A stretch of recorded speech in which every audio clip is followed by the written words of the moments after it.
and just going into the street, and it was just like, you know, just like I felt like my eyes and my ears were damaged, like from listening to all this music for like 2 hours straight, non-stop loud music, you know. And imagine if our sense perception gets inundated with these kinds of images. What happens next? I think that it would be very, very hard to figure out what we actually know in this world versus what we're truly feeling.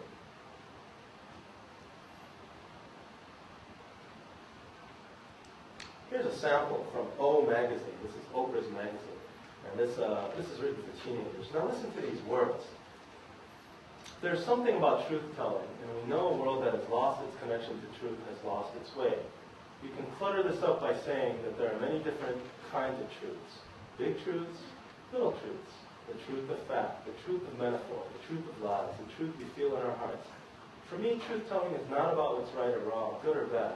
It's simply a kind of clarity, something I hear in a Lucinda Williams song or see in a Vermeer. Vermeer was an artist. Or feel when I kiss my kids goodnight. I know something's true when it gives me a jolt. Now look at this description here. This is an honest description. It is this kind of thinking that I'm convinced descends from the inheritance that we receive from an empiricist-driven philosophy. Why? Now, all the empiricists were very deep thinkers. They were quite rational and actually very logical. But what happens when you're convinced that everything you know is just by sense experience? And that's where you put your focus on everything. Even something as look at this person's definition. Truth is simply a kind of clarity, something I hear in a Lucinda Williams song or see in a painting. Now, this is an accurate portrayal of our culture today. The people may not verbalize it. Haven't you ever heard this? You say, this is the truth. Well, it's your version of the truth. Have you heard that?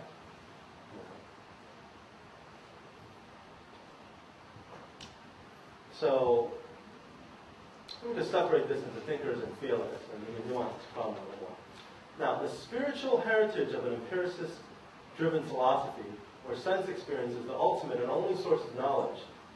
The spiritual heritage of an empiricist philosophy is that we have become primarily feelers rather than thinkers. Even though people like David Hume were one of the greatest thinkers who ever lived. It's the inheritance that we've received. Why? Because once we say that sense experience is that all we get, and now we are being inundated with the forms of media that are out there, we become feelers. And I'll give you an example.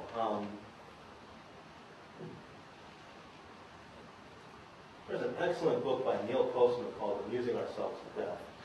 You should read this book. He's a Jewish professor.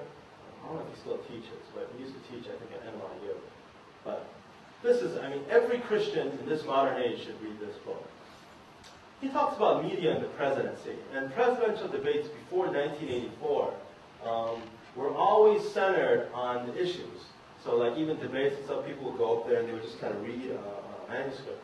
But 1984 is when things kind of changed. You had an actor, wanting to be president. In California, the governor Schwarzenegger, another actor.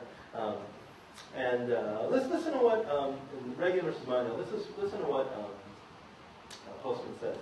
In the second debate between Reagan and Mondale, President Reagan got off a swell one-liner when asked a question about his age. The following day, several newspapers indicated that Ron had KO'd Fritz with his joke. Thus, the leader of the free world was chosen by the people in the age of television. And what he's trying to say was that what really helped Reagan win this election was not his stance or his thoughts on particular issues, but that he was able to stand up in front of a television camera, tell jokes, and be presentable. Do you know how most people vote for the president or for people like that? Do you know how they vote? They look at television and they say, I just like him better. All of you are old enough to vote, right? If you were honest with yourselves on how you picked how you voted in the presidential election, you're probably no different than the rest of us. Most of us say, I just like this person better. Do we really know what they stand for? Have you really heard their arguments? have really assessed them from any sort of a rationalistic point of view? No.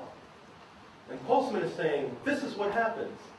He was saying that before this, okay, before kind of the age of television, do you know that most presidents were unattractive men? They were tall. Okay, they were tall. I think the shortest president was George W. Bush. I think he's 5'11". But most presidents have been tall. I heard George Washington was 6 feet, and for his era, that's very tall.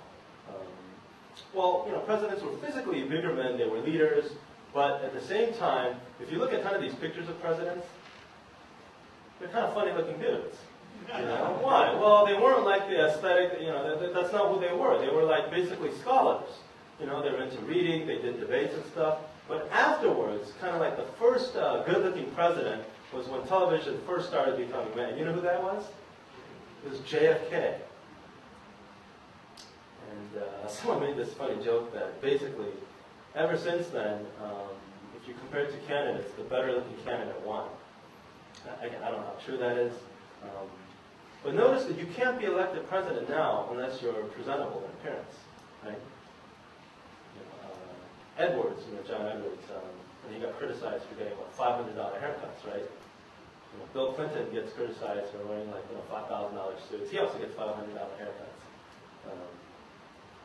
So the point is, and let me connect all this together, is that in this day and age, consider even how our leaders are elected. They're elected not based on the content of their words or their thoughts or their principles, but they're elected by stuff like this. Reagan telling a funny joke, and then the newspapers print it, and then it becomes this sort of living creature. Now here's the problem. You take the inheritance of empiricism, which tells us that sense experience is the only way that we gain knowledge, plus you add the media blitz that's available now that has never been available previous to this age. Here's an example. All of you are living in an era where you could archive every area of your life. Right? You have digital cameras. I mean, back when when I was in college, we didn't have such things. If I wanted to get pictures, I had to pay for film. So because of the cost of film and so on and so forth, I just don't have many pictures. From my earlier years. And this is probably true of most of the staff here, just basically anyone who's over 30. But now it's not like that for you. It's not like that for you. You can archive every area of your life. It's instant. I mean, you probably do even do this. I go to these retreats where, we speak, I speak, and then people run the things. And at the end of the retreat, they show this multimedia clip of all the things that happened at the retreat. At the end of the retreat. It's just amazing.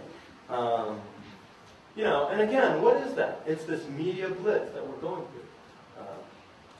It's like, it's amazing how impatient we get with computers.